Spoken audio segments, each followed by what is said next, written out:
الحمدللہ رب العالمین والصلاة والسلام علی سید الانبیاء والمرسلین وعلی آلہ وصحبہ واولیاء امتہ اجمعین، اما بعد۔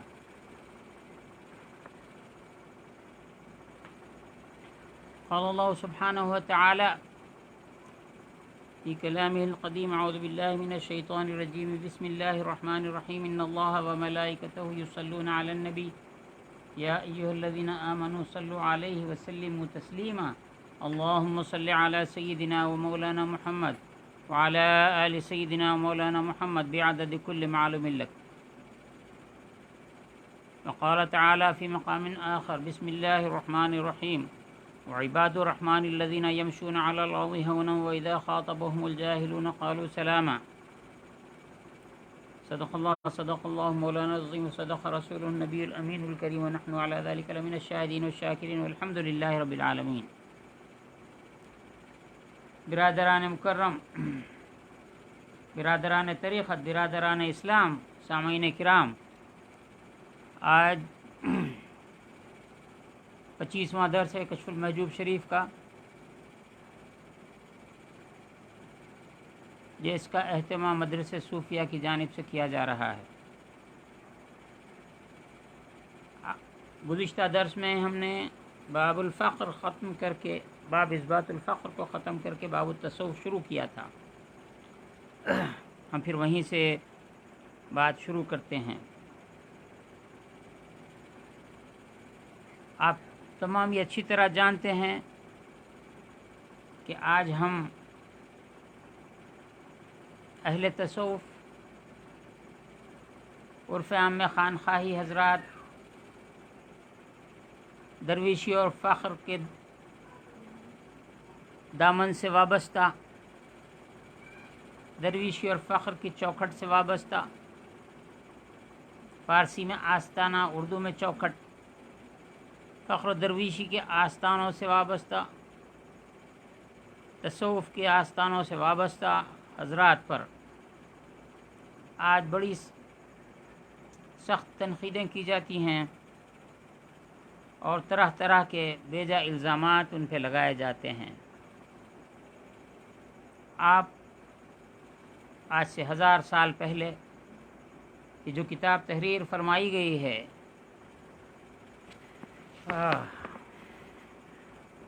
شیخ المشائخ سلطان الکاملین مخدوم الاولیاء حضرت داتا گنج بخش رحمۃ اللہ تعالی علیہ نے کشف المحجوب میں جو کچھ ارشاد فرمایا، یہ فارسی زبان میں تصوف کی سب سے پہلی کتاب ہے۔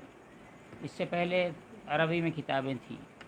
اس کا تیسرا چیپٹر باب التصوف ہے، اور آپ نے اس تصوف کے چیپٹر کو سورہ فرقان کی 63ویں آیت سے شروع کیا۔ رحمان کے وہ بندے ہیں جو زمین پر عاجزی سے چلتے ہیں اور جاہلوں سے جب بات کرتے ہیں، جاہل ان سے بات کرتے ہیں، وہ ان کا جواب دیتے ہیں تو کیا کہتے ہیں؟ قالوا سلاما۔ ان کی جہالت کا جواب سلام، السلام علیکم سے دیتے ہیں۔ ایک حدیث شریف یہاں پر آپ نے لائی ہے، رسول گفت صلی اللہ علیہ وسلم: من سمع صوت اہل التصوف فلا یؤمن علی دعائهم کتب عند اللہ من الغافلین۔ جو لوگ اہل تصوف کی بات کو جنہوں نے سنا اور ان پر یقین نہیں کیا، ان کی دعوت پر لبیک نہیں کہا، اللہ کے نزدیک ان کو غافلوں میں لکھا جاتا ہے۔ سب سے پہلے داتا گنج بخش رحمۃ اللہ تعالی علیہ یہ لفظ تصوف کی تحقیق یہاں پر کرتے ہیں۔ اگرچہ کہ یہ کتاب تصوف کے فن میں فارسی زبان میں پہلی کتاب ہے، لیکن اس سے پہلے جو کتابیں لکھی گئی ہیں وہ عربی زبان میں ہیں۔ اب آپ سے پہلے جو بزرگوں نے اس کا تذکرہ کیا وہ یہاں پر وہ لاتے ہیں، اور بعد میں پھر اپنا مطمع نظر اپنی تحقیق کو ہمارے سامنے پیش کرتے ہیں، آنے والوں کے لیے پیش کرتے ہیں۔ فرماتے ہیں کہ وہ مردمان اندر تحقیق ان اسم، لوگوں نے اس اسم تصوف کے بارے میں تحقیق کی ہے، اندر تحقیق ان اسم بسیار سخن گفتیان، بہت سی باتیں کہی ہیں،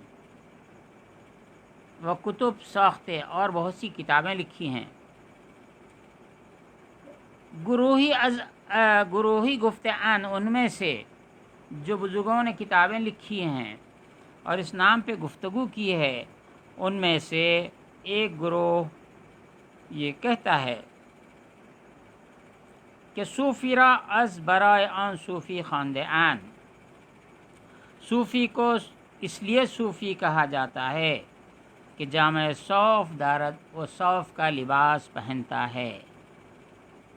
یہاں پر 4 گروہوں کے نظریات کو یا تشریحات کو پیش کیا ہے۔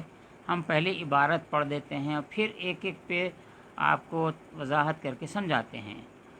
ایک گروہ اس جانب گیا ہے کہ صوفی کو اس لیے صوفی کہا جاتا ہے کہ وہ جامع صوف پہنتا ہے، وہ گروہی گفتیان، اور ایک گروہ یہ کہتا ہے کہ از برائے آن صوفی خانان، صوفی کو صوفی اس لیے کہا جاتا ہے کہ اندر صف اول باشد، وہ صف اول میں ہوتا ہے، اطاعت گزاروں کی صف اول، عبادت گزاروں کی صف اول، متقیوں کی صف اول، اللہ سے ڈرنے والوں کی صف اول۔ تیسری و گفتیان، اور تیسرے گروہ نے کہا ہے بدان صوفی گویان، صوفی کو اس لیے صوفی کہتے ہیں کہ تولا اصحاب صفہ رضی اللہ عنہم کر دے، کہ انہوں نے اصحاب صفہ رضی اللہ عنہم کی جانب رجحان ان کا رہا ہے، اپنا قلب اصحاب صفہ کی طرف انہوں نے رکھا ہے، دوستی کا ہاتھ اہل صفہ کی طرف بڑھایا ہے۔ 3 اسکول ہو گئے، 3 گروہ ہو گئے۔ اب چوتھا اسکول کیا ہے؟ گروہی گفتیان۔ ایک گروہ نے کہا ہے کہ ان اسم، یہ اسم صوفی، ان اسم از صفا مشتق است، یہ صفا سے مشتق ہے۔ یہ 4 اسکول آپ نے بتلائے، 4 گروہ صوفیہ کے بتلائے، جن کے الگ الگ۔ پہلا گروہ کہ صوفی اس لیے کہتے ہیں کہ صوف یعنی اون کا لباس پہنتا ہے۔ دوسرا گروہ یہ کہتا ہے کہ صف اول میں ہوتا ہے، صوفی اس لیے ہے۔ تیسرا یہ ہے کہ اصحاب صفہ کی اتباع کرتا ہے، اس لیے صوفی ہے۔ چوتھا یہ ہے کہ یہ صوفی اس میں صفا سے مشتق ہے۔ وہ ہر کسی اور ہر ایک نے، ہر کثیرہ اندر ان معانی، اور ہر ایک نے ان کے معنی میں کافی تحقیق کی ہے۔ ان طریقت، اس طریقت پہ چلنے والوں کی، اس راستے پر چلنے والوں کی لطائف بسیار، بہت سے لطائف ہیں، بہت سی لطیف باتیں ہیں، علمی نکات ہیں۔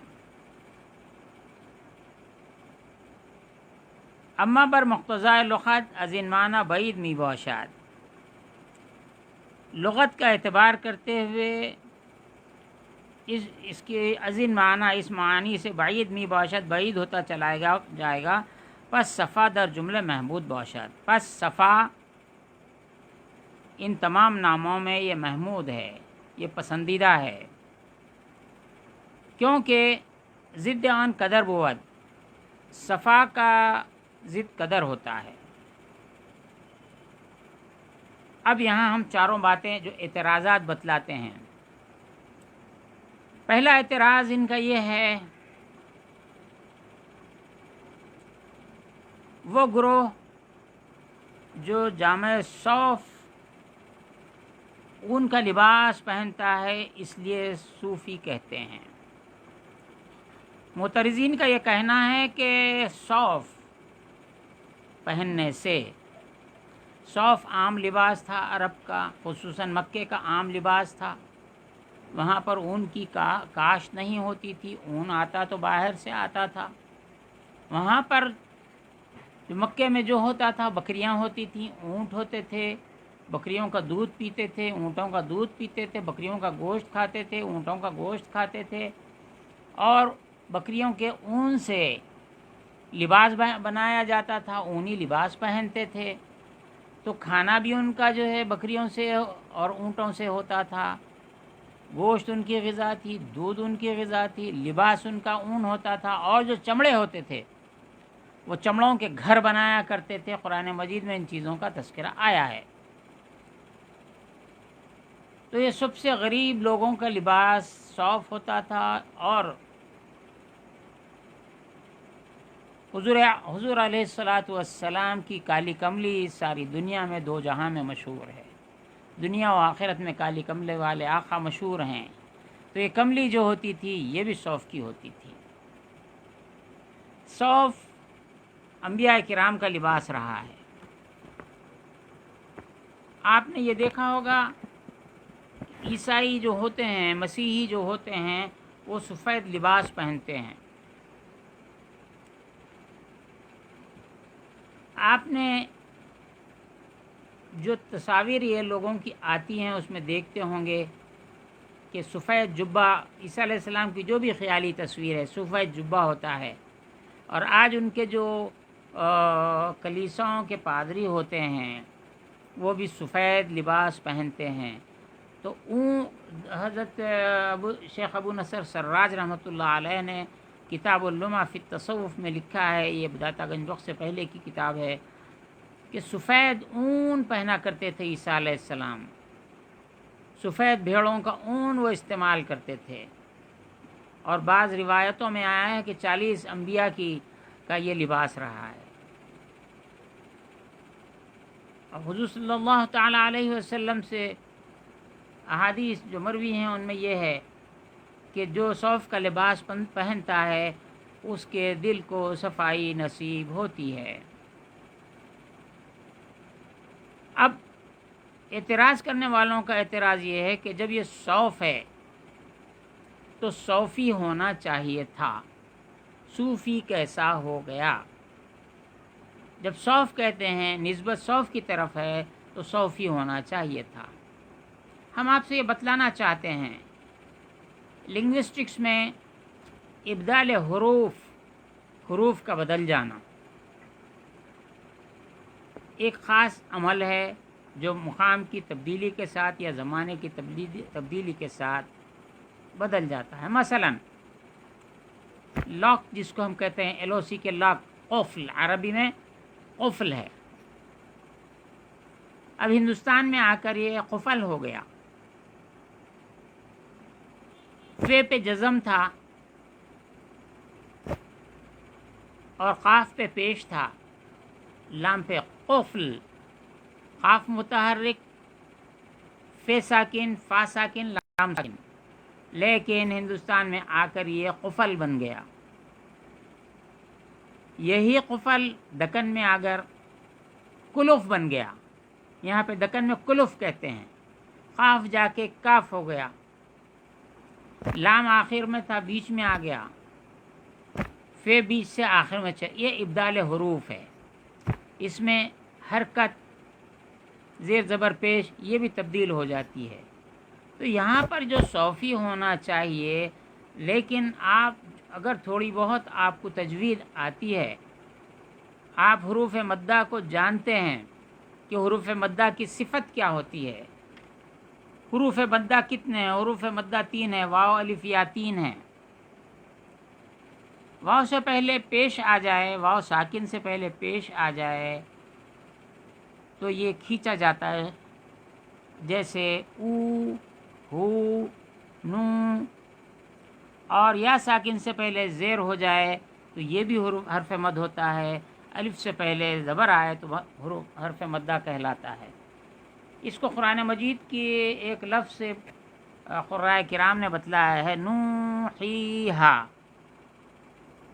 یہ 3 حروف ہیں، ان کے موافق حرکت کیا ہے؟ واو کی موافق حرکت پیش ہے، واو ساکن کی موافق حرکت پیش ہے، یا ساکن کی موافق حرکت زیر ہے، الف کی موافق حرکت زبر ہے۔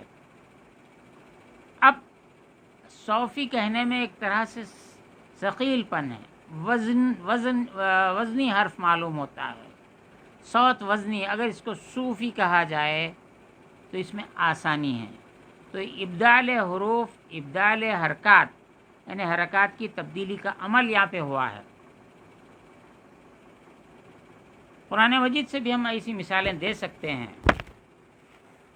قرآن مجید میں ایک سورہ فیل میں ایک لفظ آیا ہے، الم تر کیف فعل ربک باصحاب الفیل الم یجعل کیدہم فی تضلیل وارسل علیہم طیرا ابابیل ترمیہم بحجارۃ من سجیل۔ سین جیم یہ لام سجیل۔ ماہرین مفسرین نے بھی یہ بات لکھی ہے کہ یہ سجیل دراصل میں سنگ اور گل تھا۔ سنگ گل، سنگ مانے پتھر، گل مانے مٹی۔ یہ گارا ہوتا تھا، یہ پکا ہوا، یہ مٹی سے ملا ہوا۔ تو یہ عجمی لفظ یہ آیا ہے سنگ گل جا کے سنگ۔ عرب میں گاف کا حرف نہیں ہوتا ہے، گاف کے بجائے جیم استعمال کرتے ہیں۔ لیٹسٹ بہت سے مثالیں ہیں، جیم کو یہ لوگ گاف کہتے ہیں، اور مصری قاف کو بھی گاف کہتے ہیں۔ عرب میں مصر میں گاف ہے، جو فارسی میں کاف کے بعد گاف، کاف عجمی جس کو کہا جاتا ہے، جب عرب میں جاتا ہے تو وہ جیم سے اس کو اس کے حرف کو ادا کرتے ہیں۔ تو ابدال حروف کا عمل اس طرح ہوتا ہے۔ اور سرابیلہم من قطران، یہ آیا ہے سورہ ابراہیم میں شاید۔ سرابیل یہ سربال کی جمع ہے۔ یہ سربال یہ بھی عجمی لفظ بتلایا جاتا ہے۔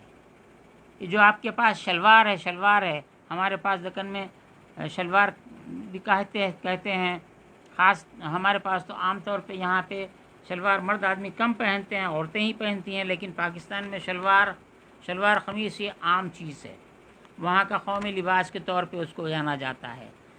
تو یہ شلوار جا کر شیم لام واو الف رے شلوار، عرب میں جا کر سربال بن گیا، شین جا کے سین ہو گیا،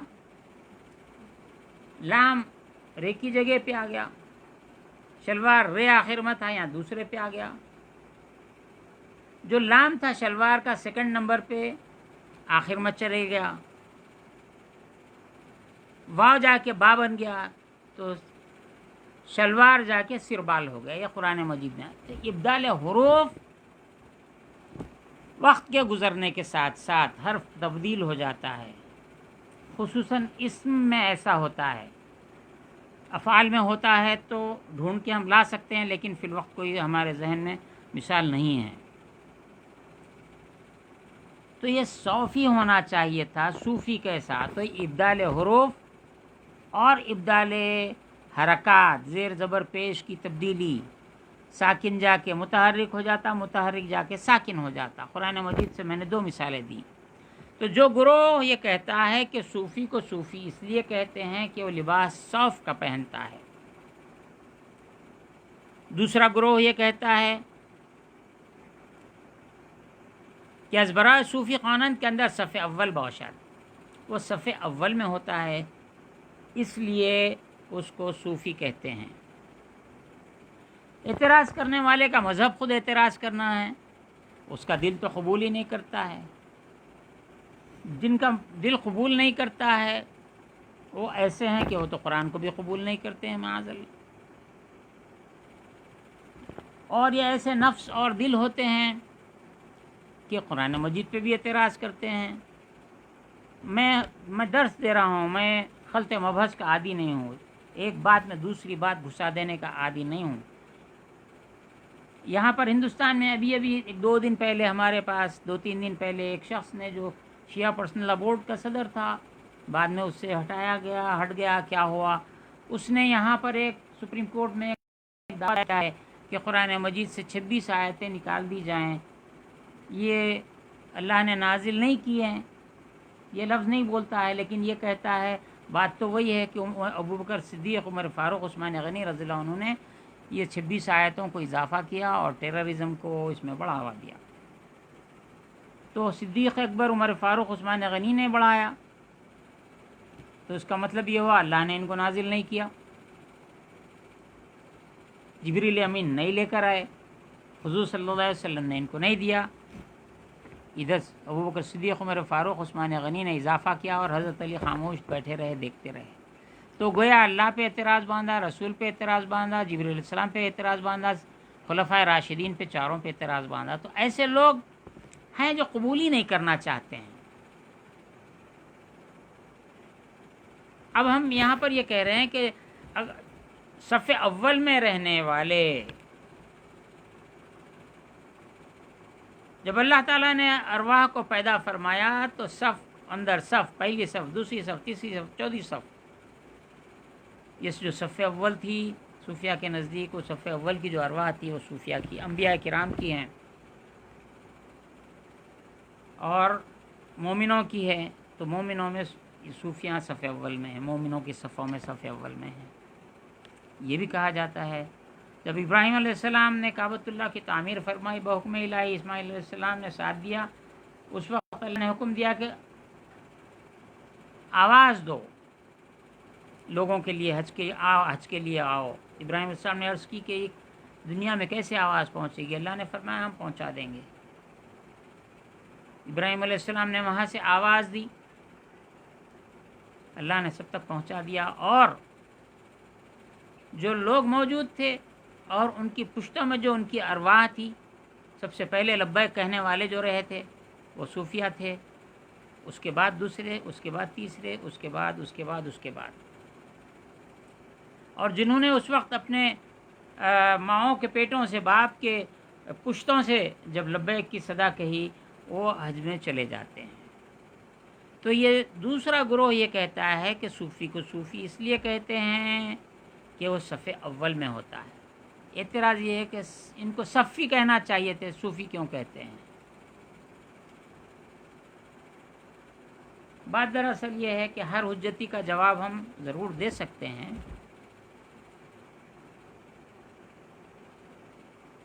کیونکہ یہ بزرگوں نے اس کی وضاحتیں فرمائی ہیں۔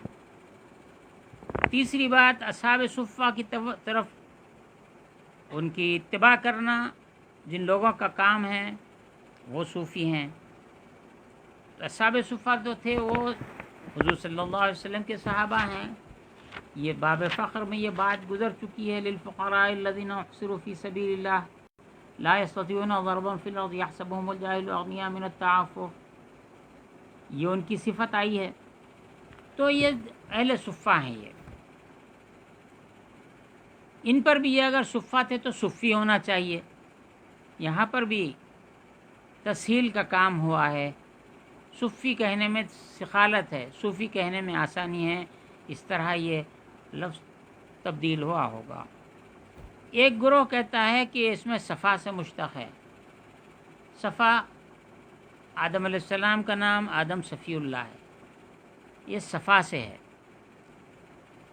اور داتا گنج بخش فرماتے ہیں کہ صفا کا لفظ یہ بہت محمود ہے، مبارک ہے، اور اس کی ضد کدورت ہے، ضد آن قدر کدورت ہے، خرابی ہے، گندگی ہے، آلائش ہے۔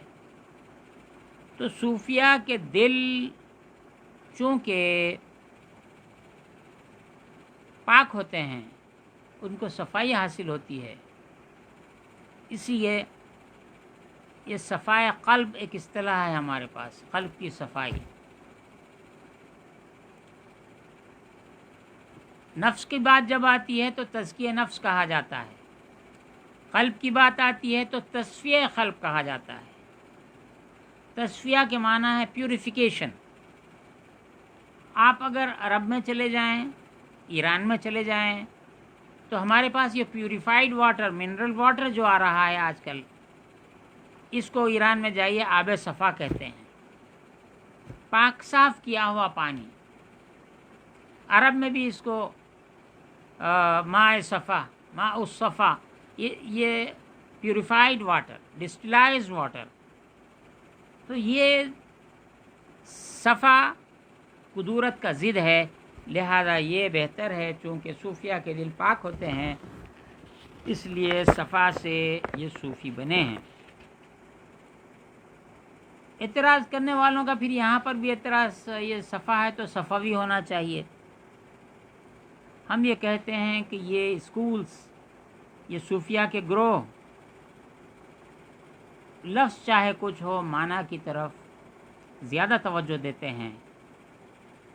اور اس بارے میں داتا گنج بخش فرماتے ہیں، حضور صلی اللہ علیہ وسلم نے ارشاد فرمایا، ذہب صف الدنیا و بقا قدرها، دنیا سے صفائی جا چکی اور قدورت باقی رہ گئی. نام لطائف چیز ہا صفو آن چیز باشد و نام کسائف قدر آن چیز بود. تو نام لطیف، پاک، صاف ستھرا جو ہے یہ صفا ہے اور اس کا ذل قدورت ہے. پس چون اہل ان قصے اخلاق و معاملات خدرہ مہذب کر دیان، چونکہ اس گروہ کے لوگ، اہل ان قصے اس گروہ کے لوگ یعنی اہل تصوف، اہل فخر، اہل خانقاہ، اور درویش کیا کرتے ہیں؟ اہل ان قصہ اخلاق و معاملات خدرہ، اپنے اخلاق کو، اپنے معاملات کو انہوں نے مہذب کر دیا ہے، ان کی تہذیب کر دی ہے. حضور صلی اللہ علیہ وسلم نے فرمایا کہ میں اخلاق کی بلندیوں کو، اخلاق کے معیار کو، اخلاق کو مکمل کرنے کے لیے آیا ہوں دنیا میں. بعثت لأتمم مکارم الاخلاق. تو صوفیہ کرام نے جو حضور صلی اللہ علیہ وسلم کے اخلاق ہیں، ان اخلاق سے اپنے دلوں کو، اپنے معاملات کو مہذب کر دیا ہے. اب یہاں پہ دو چیزیں میں سمجھا دیتا ہوں. ایک اہل ان قصے،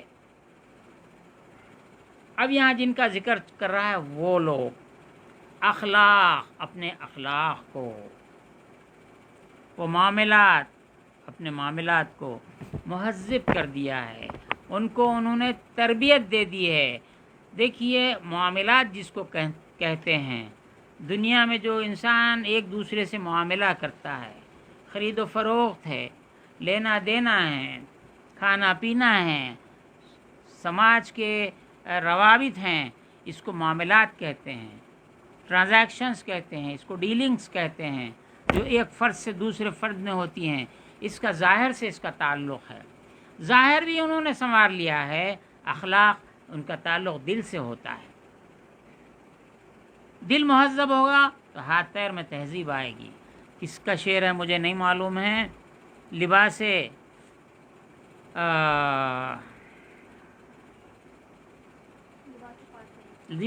پارسائی سے پاکی کے لباس سے، لباس پارسائی سے شرافت آ نہیں سکتی. اگر کوئی پارسائی کا لباس پہن لے تو اس میں شرافت آ نہیں سکتی. شرافت نفس میں ہوگی تو انسان پارسا ہوگا. داتا گنج بخش فرماتے ہیں اہل انقصہ اخلاق، اپنے اندرونی جو اخلاق ہیں، جو اپنے نفس کے اخلاق ہیں، ان کو مہذب کر لیا ہے. جب اندر سے مہذب ہو گئے ہیں تو ان کے ہاتھ پیر میں بھی تہذیب آ گئی ہے.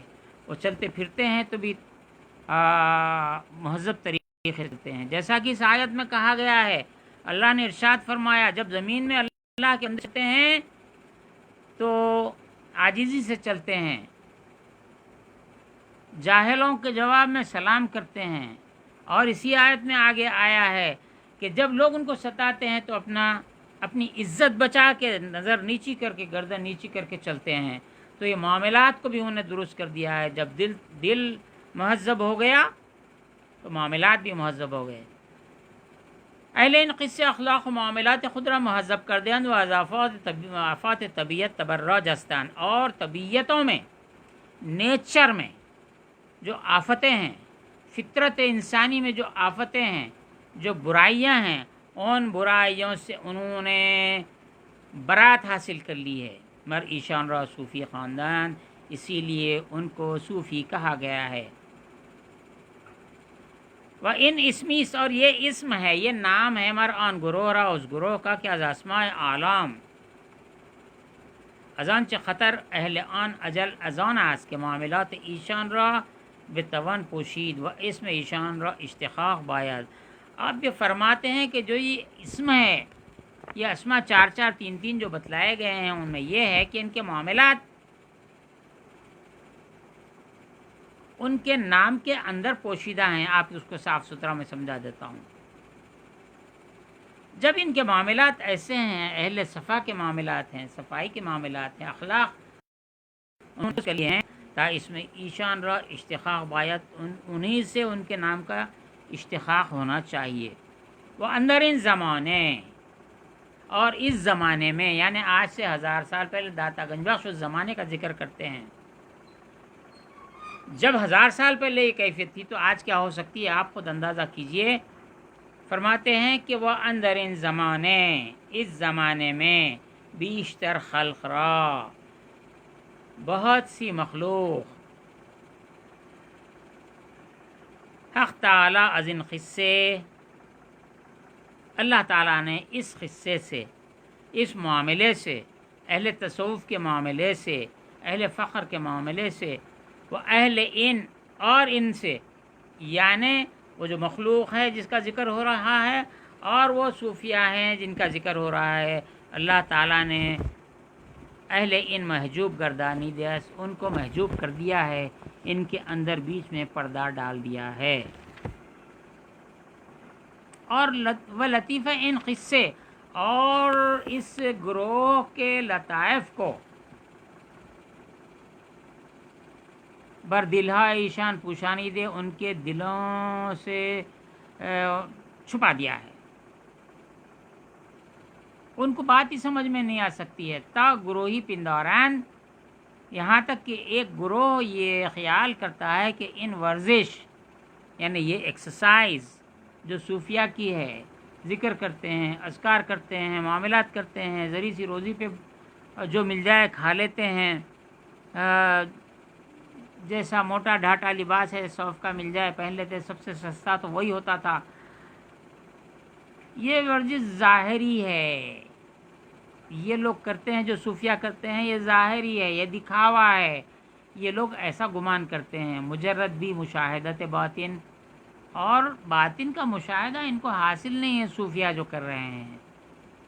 وہ گروہی پندارند، اور ایک گروہ یہ گمان کرتا ہے کہ اسمیست، یہ صوفی ایک اسم نام ہے، بھی حقیقتی، اس کی کوئی حقیقت نہیں ہے، وہ اصلی، اور اس کی کوئی اصل نہیں ہے، بغیر اصل کے، بغیر حقیقت کے ایک نام ہے. تا حدی حد تو یہ ہو گئی کہ بے رویت اہل ہزل علماء ظاہر بین کلیت ان را انکار کر دے. ان حد یہ ہو گئی کہ اہل ہزل، مذاق کرنے والے، ٹھیٹھی ٹھاٹھا کرنے والے، گالی گلوچ بھی کرنے والے اس میں آ جاتے ہیں. اور ظاہر بین علماء نے صوفیہ کے باطن کو دیکھے بغیر، نام کے باطن کو دیکھے بغیر، اس گروہ کا، اس معاملے کا ہی انہوں نے انکار کر دیا ہے. وہ حجاب ان قصے، اور ان لوگوں سے جو یہ محجوب ہو گئے ہیں، اللہ نے ان کے دل پہ حجاب ڈال دیا ہے. خرسند شدے، خوش ہیں. اچھا ہے ہم صوفیوں کے جیسا ہم بھوکے نہیں رہتے، چلا کشیاں نہیں کرتے، اللہ اللہ ایسا ان لوگوں کے ساتھ دیوانوں کے جیسا نہیں پکارتے. جو بھی ان کے ظاہری اعمال ہیں، ہم اس میں مبتلا نہیں ہیں، اس پہ خوش ہیں. ان کے ان ظاہر بین علماء اور اہل ہزل، ہزل غزل کے علاوہ ایک ہوتی ہے غزل، ایک ہزل، ایک ہوتی ہے ہزل، ایک ہوتی ہے غزل. غزل تو آپ جانتے ہیں، اس میں بڑا نازک کلام کیا جاتا ہے، لیکن ہزل یہ ہوتا ہے کہ گالی گلوچ اس میں کی جاتی ہے. بابر جو بادشاہ گزرا ہے، وہ اپنے احوال میں لکھتا ہے کہ وہ ہزل بھی کہا کرتا تھا. ایک دو اشعار ہزل کے اس نے بتلائے ہیں، کتابوں میں آئے ہیں، تو گالی بھی دیتے تھے اس میں. تو یہ صوفیہ کو گالی دینے والے ظاہر بن علماء نے ان کا انکار کیا. اور یہ حجاب پر خوش ہو گئے، اس کا اثر کیا ہوتا؟ عوام، یہاں تک کہ عوام بدیشان تقلید کر دے ان عوام نے بھی ان علماء ظاہربین کی اور اہل حزل کی تقلید کی۔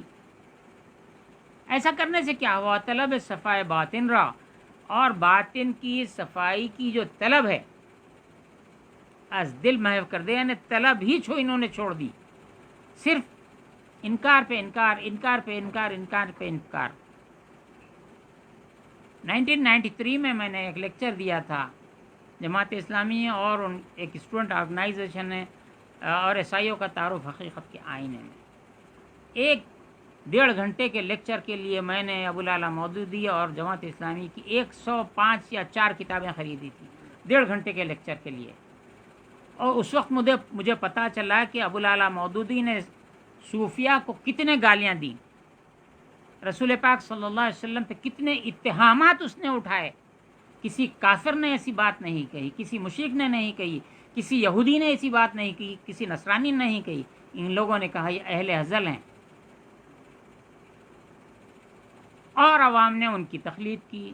ان کو طلب صفائے باطن حاصل نہیں، اللہ نے ان کے دل سے طلب ہی مٹا دی۔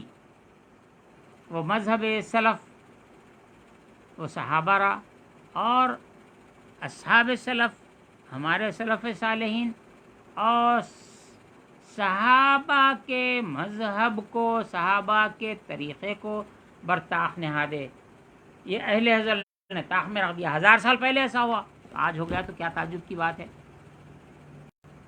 اس کے بعد فرماتے ہیں داتا گنج بخش، کہتے ہیں صحابہ صوفی تھے کیا؟ آگے بحث آ جائے گی، صحابہ صوفی تھے کیا، تابعین صوفی تھے کیا، تابعین صوفی تھے کیا، یہ ایسی بحثیں آتی ہیں۔ داتا گنج بخش نے خود آگے فرمایا ہے، لیکن میں تھوڑی سی بات یہاں اس لیے کر دیتا ہوں کہ بات سمجھ میں آ جائے، ورنہ دور جا کے پھر یہ پوائنٹ ہم بھول جائیں گے، یا پھر وہ پوائنٹ آنے تک آپ بھول جائیں گے۔ صوفیہ کی، صحابہ کرام کی جماعت کے اندر ہر فن کا ماہر موجود تھا۔ ماہر جنگ و جدل موجود تھے، گھوڑ سواری میں جو شہد سواری کرتے تھے وہ موجود تھے، تلوار چلانے والے موجود تھے، تیر انداز موجود تھے، ایک سے بڑھ کے ایک تھے، اس میں حفاظ تھے، اس میں قراء تھے، اور اس میں مجاہدین تھے، ان میں شہداء تھے، ان میں غازی تھے، ان میں زراعت کرنے والے تھے، ان میں تجارت کرنے والے تھے، ان میں مزدور پیشہ صحابہ کرام موجود تھے۔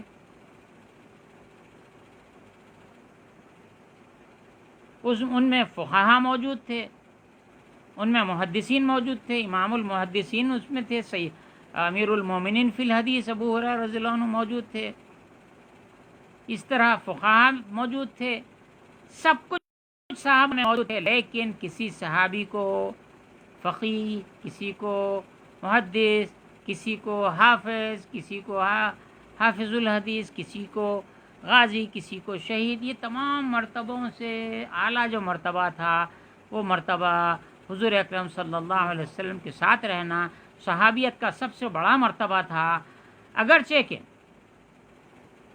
تمام صفات دنیا میں جو اعلیٰ ترین صفات ہو سکتی ہیں وہ اعلیٰ ترین صفات کے حامل صحابہ موجود تھے، لیکن بلند ترین نام، بزرگ ترین نام جو حضور صلی اللہ علیہ وسلم کی مصاحبت کا تھا، آپ کے ساتھ رہنے کا تھا، آپ کے ساتھ رہنے کا جو شرف تھا، اس کی وجہ سے وہ صحابی کہلائے۔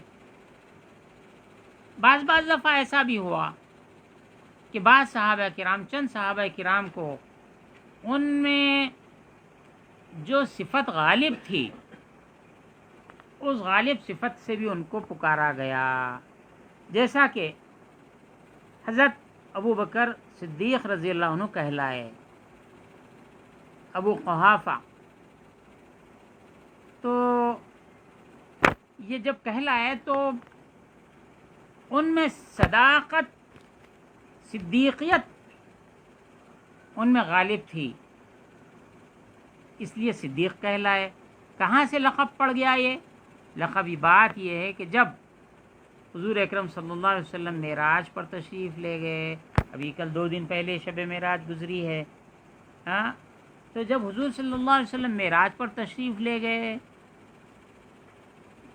بیت اللہ شریف سے، ام ہانی کے گھر سے بیت المقدس تشریف لے گئے، وہاں پر تمام انبیاء تشریف لائے، ان کی امامت فرمائی، براق پہ تشریف لے گئے، وہاں پہ براق کو باندھا گیا، پھر وہاں سے رف سے آسمانوں میں گئے، پہلا، دوسرا، تیسرا، چوتھا، پانچواں، ساتواں آسمان، اور وہاں پر ہر آسمان پر دروازے کھولے گئے، نام پوچھا گیا، جبریل امین آگے آگے رہے، 7 کے بعد جبریل امین وہاں پھر رک گئے، اللہ تعالیٰ سے ملاقات کی، سید الانبیاء صلی اللہ علیہ وسلم نے، اللہ کا قرب ہوا، نمازوں کی وہاں سے تحفہ ملا۔ یہ نماز کے تحفے پہ ایک پوائنٹ پھر میں کہہ دوں گا، لیکن اس بات کو مکمل کرتا ہوں۔ اور آپ جب پھر واپس تشریف لائے تو بستر گرم تھا، گھر کے دروازے کی کاشان اقدس کی کنڈی ہل رہی تھی، یہ بات کی شہرت ہوئی۔ ہاں، واپس آئے اور بستر بھی گرم ہے، کنڈی بھی ہل رہی ہے، کیا ہے، کیا بولتے ہو ابو بکر؟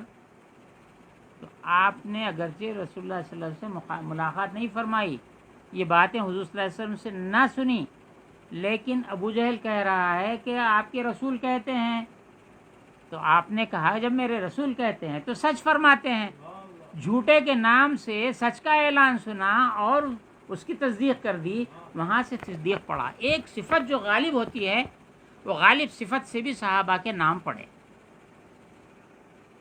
کیا دیگر صحابہ میں صداقت نہیں تھی؟ معاذ اللہ، معاذ اللہ، معاذ اللہ، 100 بار معاذ اللہ، سب میں تھی، لیکن غالب صفت ہونے سے آپ صدیق کہلائے۔ ہم یہ بات کی طرف آ رہے ہیں ابھی،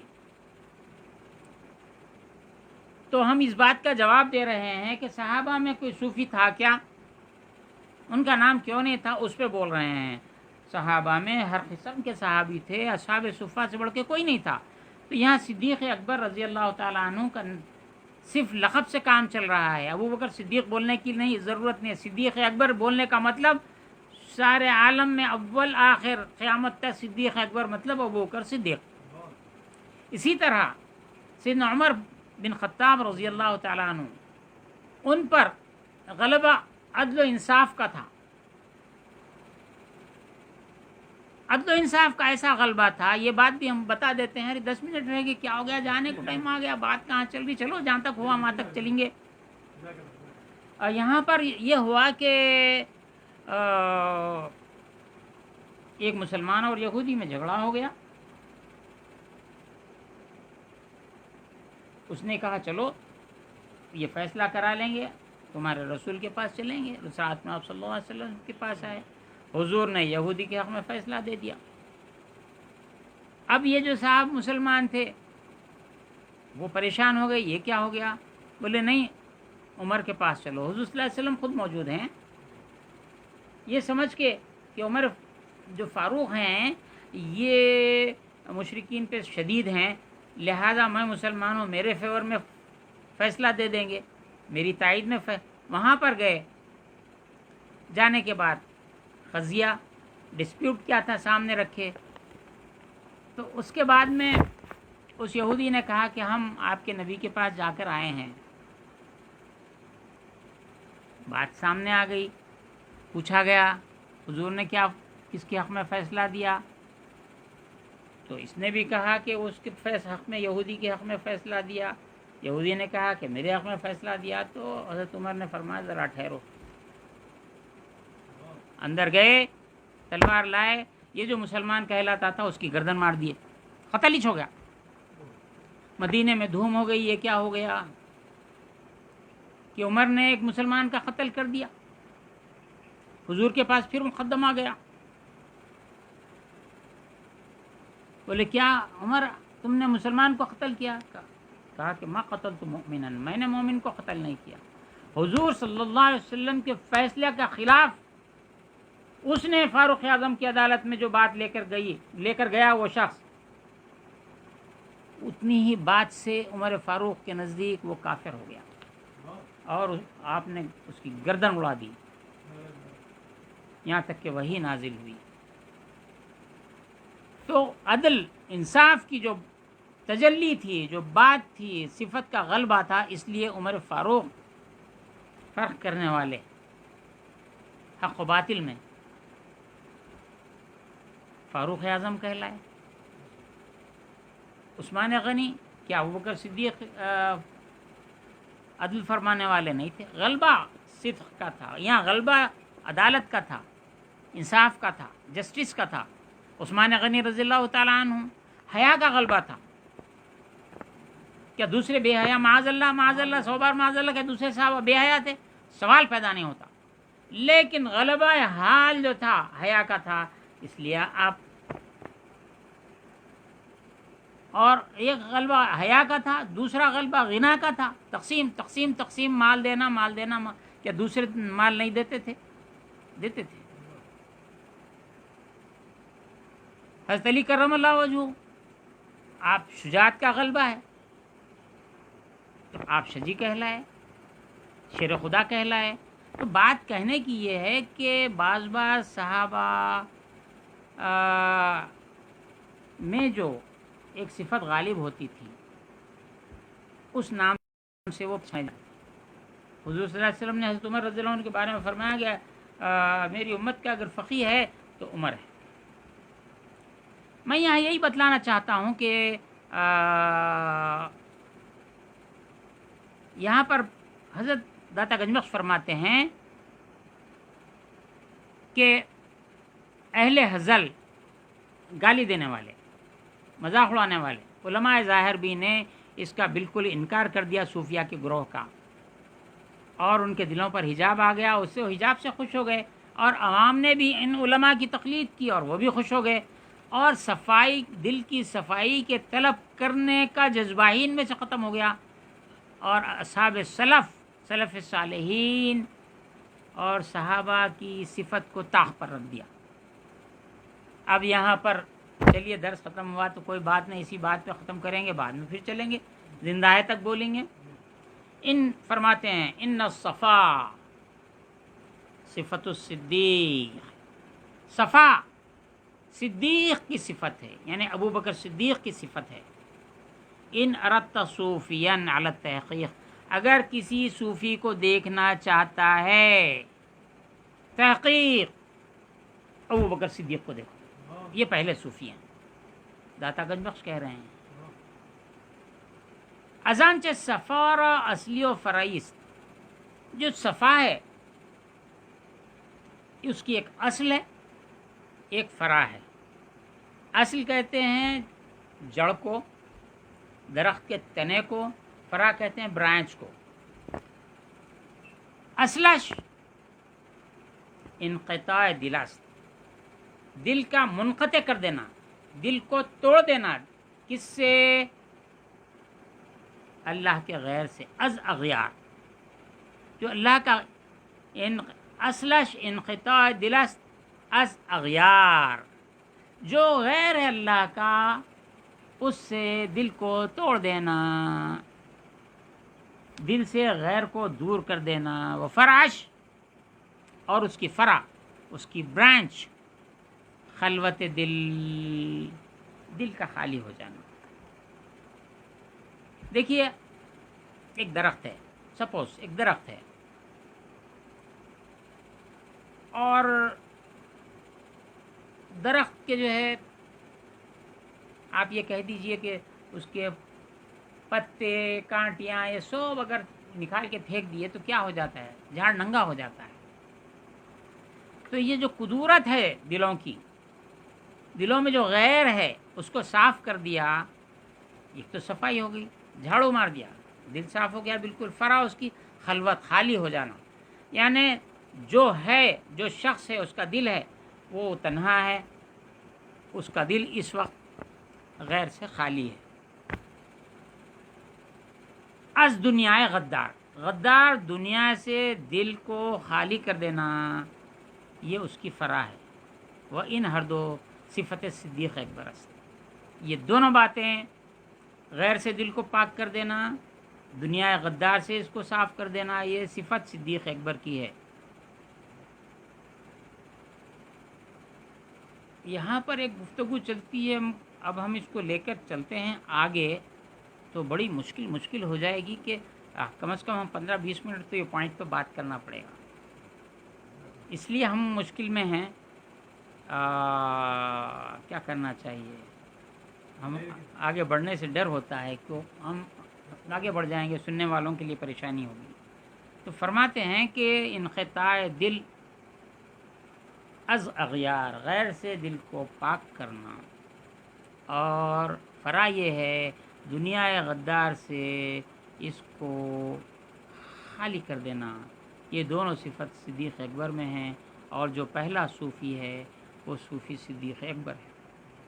میں نے بتلا دیا کہ چونکہ صحابی کا مرتبہ، صحابی کا رتبہ، صحابہ کا نام، رسول اللہ صلی اللہ علیہ وسلم سے قربت کی جو صفت ہے، یہ تمام صفتوں پہ غالب ہونے سے حضور صلی اللہ علیہ وسلم کے صحابہ کو صحابی کہا گیا۔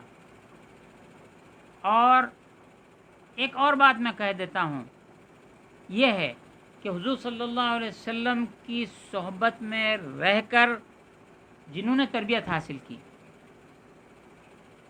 بے پڑھے لکھے لوگوں کی تو کثرت تھی۔ مکے میں 17 آدمی کچھ پڑھے لکھے تھے، مدینے میں کچھ زیادہ، باقی سب بے پڑھے لکھے تھے۔ ان کی تربیت کیسی ہو گئی؟ حضور صلی اللہ علیہ وسلم کی خدمت میں ایک شخص آتا کسی قبیلے سے، کسی دور مقام سے، اور آپ کی صحبت میں بیٹھتا، کچھ دیر بیٹھتا، کچھ دیر تعلیم حاصل کر لیتا، پھر وہاں سے چلے جاتا تو اپنے قبیلے میں، اپنے ملک میں جا کے وہ رہبر بن جاتا، وہ داعی بن جاتا۔ وہ احکام کہاں سے حاصل کرتا تھا؟ کیا رسول اللہ صلی اللہ علیہ وسلم سے کیسا حاصل کرتا تھا؟ میں آپ سے اس وسیلے سے آپ تک بات پہنچا رہا ہوں۔ ایک سے ملک دوسرے ملک سے آتا تھا تو اس کا حال کیا ہوتا تھا؟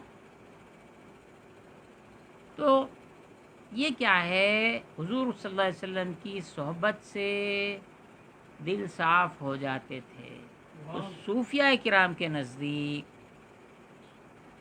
تربیت صحبت سے ہے،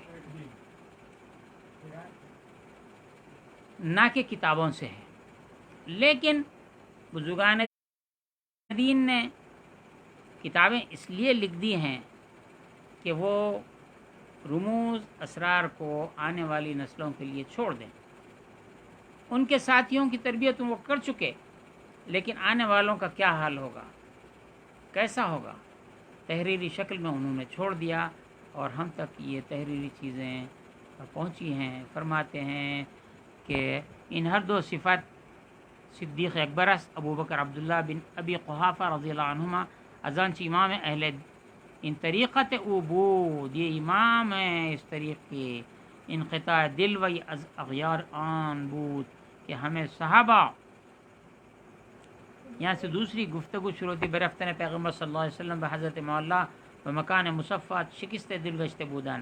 حضور صلی اللہ علیہ وسلم کے اس دار فانی سے تشریف لے جانے پر سب لوگ دل شکستہ تھے۔ وہ عمر رضی اللہ عنہ شمشیر برکشید، عمر رضی اللہ عنہ نے شمشیر کھینچ لی، ہر کی گویت کے پیغمبر صلی اللہ علیہ وسلم بے مرد سر شراب برام، اگر کوئی یہ کہے کہ حضور صلی اللہ علیہ وسلم کی موت ہو گئی تو میں ان کے سر کاٹ دوں گا۔ بیرون آمد و آواز بلند برداشت، باہر آئے اور بلند آواز سے گفت، صدیق اکبر باہر اور آئے اور کہا، الا من عبد محمدا فإن محمدا قد مات ومن عبد رب محمد فإنه حی لا يموت۔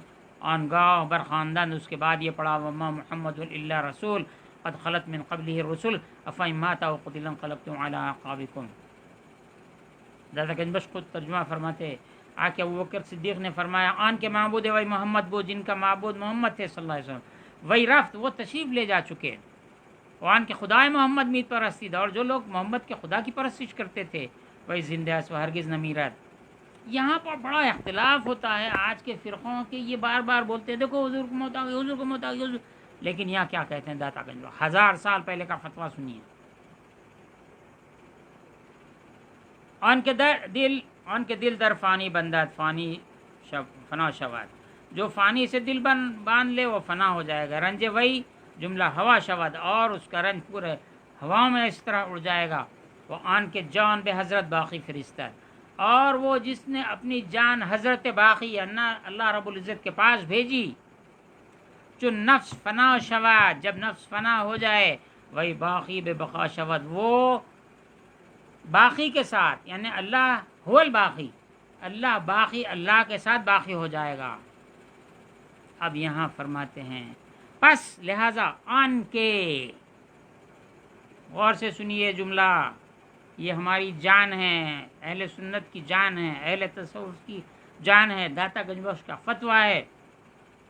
پس آن کے اندر محمد حضور صلی اللہ علیہ وسلم کو بے چشم آدمیت نگریست اس، جس نے انسان کی بشر کی شکل میں دیکھا، چنوئی از دنیا بشد، جب وہ اس دنیا سے تشریف لے گئے، تعظیم محمد از دل وی باوی بے شد، ان کی تعظیم دل سے نکل گئی، بشریت کی نظر سے دیکھا تو تعظیم نکل گئی، وہ ہر کے جس کسی نے اندر وی بے عین حقیقت نگریست، اس نے رسول اللہ صلی اللہ علیہ وسلم کو حقیقت کی نظر سے دیکھا، رفتن و بودن وی، حضور کا اس جہان سے چلا جانا اور اس جہان میں رہنا، ہر دونوں چیزیں مرعورہ آپ کے لیے، یعنی حضور صلی اللہ علیہ وسلم کے لیے اس دنیا سے چلے جانا یا اس دنیا میں رہ جانا، ہر دو راہ مرعورہ آپ کے لیے یکساں بود، دونوں یکساں ہوتا ہے، آپ رہیں بھی تو نہ رہیں بھی تو، حقیقت کی نظر سے۔ میران جی خدانوہ حسینی رحمۃ اللہ تعالیٰ علیہ نے اس پر ایک آیت سے استدلال کیا ہے،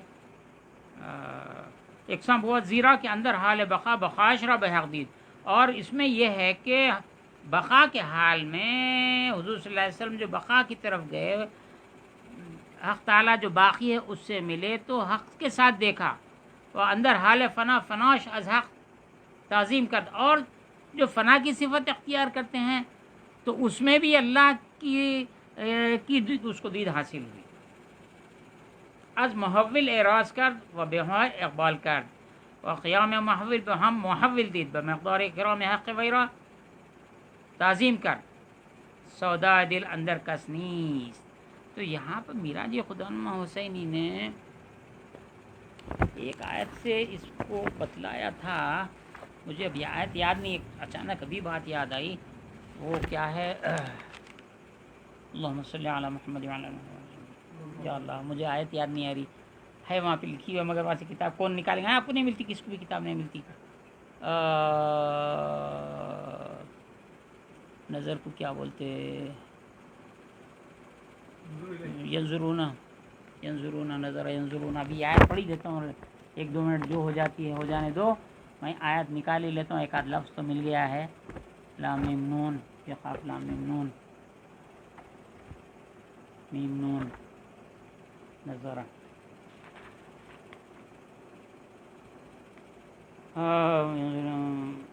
وَتَرَاهُمْ يَنْظُرُونَ إِلَيْكَ،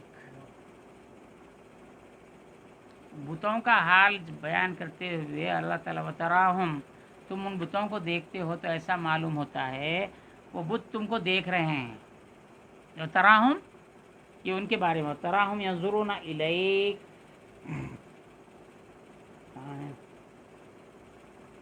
وَهُمْ لَا يُبْصِرُونَ، اور ان کو بصارت ہی نہیں ہے۔ بتوں کا حال یہ ہے کہ جب بت کو دیکھیں تو ایسا معلوم ہوتا ہے بت ہم کو دیکھ رہا ہے، لیکن اس کی آنکھوں میں نظر ہی نہیں ہے۔ تو حضور کو جو مر گئے یہ ایسا ہو گیا فنا ہو گیا مٹی ہو گئے مر رہے ہیں، تو بتوں سے مثال دے رہے ہیں۔ میران خدانوہ حسینی فرما رہے ہیں وَتَرَاهُمْ يَنْظُرُونَ إِلَيْكَ، یہ جو کلمہ بھی پڑھ رہے ہیں، یہ بھی کر رہے ہیں، وہ بھی کر رہے ہیں، حضور کو بشر ہے، مر گئے کھپ گئے ایسا ہو گیا، مٹی مل گئے فلاں ہو گیا، معاذ اللہ، 200 سال کا مذہب ابن عبد الوہاب نجدی کا جو مذہب ہے آج جو چل رہا ہے ہندوستان میں بھی اس کی برانچز بن گئی ہیں، یہ بتوں کی طرح ہے، یہ انسانی نہیں ہے۔ یہ حضور کو ایسا دیکھ رہے تھے، یہ بت تھے، ایکچوئل یہ بت تھے، رسول اللہ کو دیکھ رہے تھے، ان کی آنکھوں میں نظر ہی نہیں ہے، حضور کی جو حقیقت دیکھ ہی نہیں سکے، انہوں بشریت کی طرف دیکھے۔ تو فرما رہے ہیں اندر محمد بچشم آدمیت نگریست است، چنوئی از دنیا بشد، جب وہ دنیا سے جا چکے، تعظیم محمد صلی اللہ علیہ وسلم از دل وی باوی بشد، ان کے جانے سے محمد صلی اللہ علیہ وسلم کی تعظیم بھی چلے گئی۔ تو دیکھو آج گستاخوں کا جو مذہب ہے وہ یہی ہے جو حقیقت کی آنکھ سے دیکھا ہے انہوں نے، تو ان کا جانا اور رہنا دونوں ہی ایک ہیں۔ یہ اہل سنت کا مذہب یہی ہے۔ داتا گنج بخش نے 1000 سال پہلے اس کو فرما دیا۔ آج کی تاریخ کیا ہے بھائی؟ آج 13/3/2021۔ آخر یہ بات ہم کر دیتے ہیں کہ بھئی یہ تب صوفیہ کا معاملہ ہے۔ جو شخص ایک وسیم رضوی کا حصہ ہندوستان، ہمارے بھارت میں، ہندوستان میں بڑا ہنگامہ مچایا ہوا ہے، اس نے سپریم کورٹ میں دعویٰ دائر کیا ہے اور سپریم کورٹ سے خواہش کی ہے کہ قرآن مجید سے 26 آیتیں نکال دو، اور یہ ٹیررزم کو پھیلاتی ہیں۔ اور ابوبکر صدیق، عمر فاروق، عثمان غنی رضی اللہ عنہم، میں کہہ رہا ہوں وہ نے تو نام لیا خالی لے کے بولا، انہوں نے حکومت کے واسطے ایسے ایسے کام کیے اور آیتوں کو اضافہ کر دیا۔ اس میں 4 چیزوں کا انکار کر رہا ہے یہ وسیم رضوی۔ یہ کہ اللہ تعالیٰ نے ان 26 آیتوں کو نازل نہیں کیا، یہ بولنا چاہتا ہے۔ دوسری بات یہ کہ رسول اللہ صلی اللہ علیہ وسلم نے یہ آیتیں نہیں دی ہیں، جبریل امین یہ آیتیں نہیں لائے ہیں۔ یہ تینوں پہ الزام ہے، اللہ پہ، جبریل امین پہ، حضور صلی اللہ علیہ وسلم پہ۔ چوتھا الزام ابوبکر صدیق، عمر فاروق، عثمان غنی رضی اللہ عنہ پہ کہ انہوں نے یہ آیتیں اضافہ کی ہیں۔ پانچواں الزام یہ ہے حضرت علی رہتے ہوئے بھی خاموش بیٹھے، کچھ نہیں بولے، شیر خدا ہو کے۔ یہ سب پہ الزام لگا ہے۔ یہ جو اللہ کی مخالفت کرے اس کو عدو اللہ کہتے ہیں۔ میں نے، ہمارے پاس ایک چینل ہے، اس چینل پر میں نے اس پہ مجھ سے انٹرویو ہوا، میں نے بیان کیا ہے، اور انشاءاللہ وہ چینل آ جائے گا، اس پہ جو کچھ ہے ہم اس وقت بتلا۔ عدو اللہ، اللہ کا دشمن، اس کا فیصلہ کس طرح ہوگا؟ جو صوفیہ کا موقف ہے، اہل سنت کا موقف ہے، میں نے اس میں بیان کیا ہے۔ اگلے ہفتے میں تفصیل بیان کروں گا، وقت اس کا ہو چکا ہے، لیکن اب ہم اس میں نہیں کر سکتے ہیں، اس میں ہم آلریڈی ہم کے 7-8 منٹ بڑھ چکے ہیں۔ اللہ تعالیٰ سے دعا ہے کہ آخری زمانے کی فتنوں سے ہم کو محفوظ رکھے۔ صلی اللہ تعالی علی خیر خلقہ سیدنا محمد وعلی آلہ وصحبہ اجمعین۔ لا الہ الا اللہ حجاب بینی و بین کل سلطان ظالم، لا الہ الا اللہ حجاب بینی و بین کل شیطان الرجیم، لا الہ الا اللہ حجاب بینی و بین کل سلطان، بین کل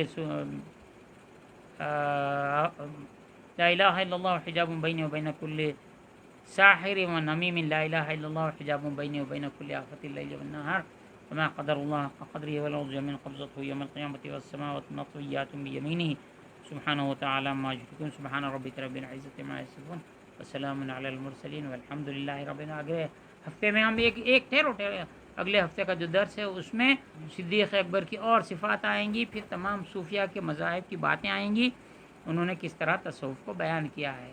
معترضین کے اعتراض بھی ہم بیان کرتے جائیں گے اور جواب بھی دیتے جائیں گے۔ صلی اللہ علیہ نبی وسلم۔ آپ لوگ ذرا باہر تشریف لے گئے تو انہوں کریکٹ کر لیتے ہیں، پھر گھر کے، پھر میں بلا لیتا ہوں آپ کو۔ السلام علیکم۔